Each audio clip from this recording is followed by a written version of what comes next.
Medina শরীফের মাটি আমার চোখে মুখে বুকে মাখিও। এমন পবিত্র মাটি, এমন পবিত্র মাটি আমার নবীর রওজায়। তোমরা যদি যাও গো মদিনায়, তোমরা যদি যাও গো মদিনায়। ইয়া রাসূলুল্লাহ, ইয়া হাবিবাল্লাহ, ইয়া রাসূলুল্লাহ, ইয়া হাবিবাল্লাহ।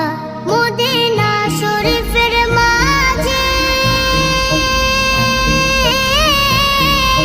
বেহেশতের বাগান আছে ও। সেই বাগানে শুয়ে আছেন, সেই বাগানে শুয়ে আছেন প্যারা নবী মুস্তাফায়।